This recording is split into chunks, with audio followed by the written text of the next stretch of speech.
박수아입니다. 남해 설천 전원주택 현장입니다. RC조 1층과 2층 각 층 골조의 타설 과정은 층별로 뭔가 조금 다를까요? 올해 같은 지루한 장마철 RC조 공사 타설의 순서는 어떻게 될까요? 메모도 수평목 설치, 기초 위에 1층 메모도, 1층 지붕 위에 2층 메모도, 메모도 설치는 각 층 형틀 공사의 시작을 의미합니다. 여기서 레벨이 틀리거나 배치가 틀어지면 전체 형태가 틀어지죠.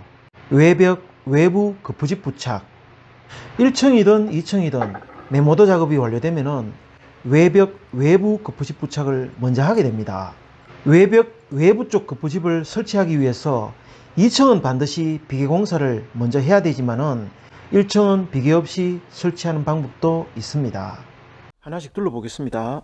1층 외벽에 외부 쪽 폼이 한 60-70% 정도 설치가 되었기 때문에 창틀 부분이 다 보입니다. 만약에 내부 쪽 폼을 붙이게 되면은 창틀의 사이즈, 창틀의 높이를 확인할 방법이 없어집니다. 창틀의 높이도 체크를 하고 창틀의 크기도 다시 한번 체크를 해봐야 되겠죠. 폼을 2장 높이로 채웠기 때문에 저 높이는 2400이 되죠. 그런데 하부에 이렇게 2바이 수평목 위에 폼을 설치를 했기 때문에 바닥에서 저 폼 상부까지는 2450의 높이가 되는 셈입니다. 부분 문과 창틀 설치를 위한 개구부, 그 부분도 작업이 되어 있습니다. 자, 보시면은 타일을 이렇게 끼워 놨는데 이렇게 이 부분까지 2개로 되어 있지만은 이 부분 1개로 되어 있습니다. 그죠? 2개로 되어 있는 부분은 대부분 다 보면은 폼의 하부입니다. 여기도 마찬가지고 레미콘이 처음을 많이 받는 부분을 주로 타일을 2개를 설치를 합니다. 옹벽 두께가 두껍고 벽체가 높은 경우에 이 폼 타이가 가끔 터지기도 합니다. 핀도 터지는 경우가 있죠. 벽체 철근 배건 외벽, 외부 부집이 60-70% 정도만 진행되어도 작업이 가능합니다. 철근은 자립해서 서 있을 수 없기 때문에 벽체 철근은 저 외부 부집에 의지해서 서 있습니다. 이 벽체에서 보면은 저 폼 한 칸에 대부분 다 이렇게 더블 배건으로 3가닥씩 올라와 있죠. 저 철근의 피치는 200으로 보면 되죠. 바닥에 정착되어 있는 저 수직근, 수직근은 13mm입니다. 여기 철근 배건은 수직근은 13mm, 피치 200, 수평근은 10mm, 피치 200입니다. 13mm를 사용하는 수직근이 주근이 되는 거고 10mm를 사용하는 수평근이 부근이 되는 셈입니다. 전기공사와 설비공사 형틀 철근팀의 눈치를 봐가면서 그 사이사이에 공정에 맞춰서 전기 설비팀이 들어와서 전선관 배관도 하고 그 다음에 오우수 배관 필요에 따라서 상수도 배관까지 하게 되죠. 큰 현장 같으면은 전기나 형틀팀을 위해서 하루 종일 비워줄 수도 있지만은 주택 같은 작은 현장에서는 그렇게 할 수가 없죠. 이때 필요한 것이 각 팀 간의 팀워크가 필요하죠. 그 팀워크가 깨어지면은 그 팀들 간에 싸움이 일어나기도 하고 어느 팀이 화가 나서 현장을 철수하기도 합니다. 소장 역할이 이때 중요하죠.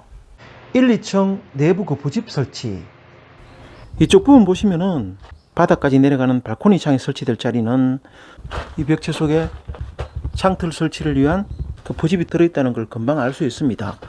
하지만은 우측으로 보이는 이 벽체에도 싱크대 상부장 하부장 사이에 창문이 있었습니다. 언뜻 보면 창문이 없는 것 같지만은 이렇게 표시가 납니다. 이렇게 못자국이 보이죠? 그 부집을 고정하기 위해서 박은 겁니다. 다용도실 부분도 이렇게 그 부집이 설치되어 있습니다. 이 부분은 현관 부분, 그리고 이 부분 거실 부분입니다. 거실 부분 보시면은 그 전면 쪽에 있는 거실창을 위한 개구부가 확실히 표시가 납니다. 만약에 저 부분 표시가 나지 않으면은 이 부분이 상당히 어두울 겁니다. 욕실에도 보시면은 창문을 위한 개구부가 없는 것 같지만 이 부분 자세히 보시면은 이렇게 못자국이 있죠. 요 못자국이 개구부 그 부집을 고정하기 위해서 박은 못입니다. 내부 쪽 폼을 붙이고 있습니다. 내부 쪽 폼을 붙이고 나서 2층 바닥 슬라브용 그 부집 하판을 깔죠.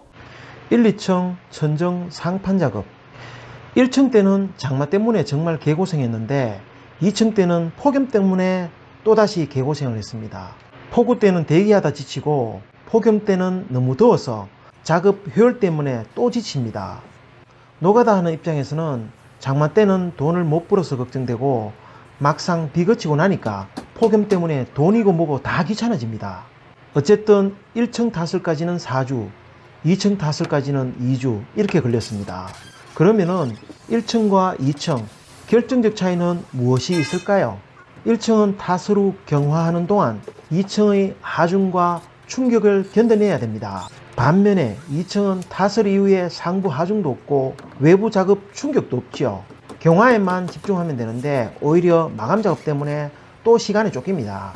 1층 타설하고 나면은 2, 3일 뒤에 바로 2층 작업을 진행하기 때문에 형틀팀의 입장에서는 그 부집을 빨리 해체하려는 그런 경향이 있죠. 보통 주택에서는 2층용 폼 합판을 별도로 반입하는 것이 아니라 1층에서 해체한 폼을 재사용을 합니다. 폼을 재사용하기 때문에 1층보다는 대체로 2층의 콘크리트 표면이 좀 거칠어집니다. 바닥 그 부집은 콘크리트의 하중을 지탱할 수 있어야 되지만은 바라시도 용인해야 되죠. 단열재의 두께도 고려해야 되고 방수턱도 고려해야 되고 중요한 거는 캔틸레버 부분의 구조 내력도 고려해야 됩니다. 엄청 복잡합니다. 1, 2층 지붕 슬라브 배역은 1층의 천정은 2층의 하중을 받지만은 2층의 천정은 상부 하중이 없기 때문에 지붕 자중만 받으면 됩니다.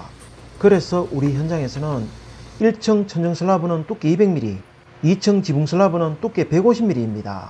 철근은 1, 2층 모두 200mm 간격이지만은 1층 천정 슬라브는 주 부근 모두 13mm, 2층 슬라브는 10mm를 사용했죠.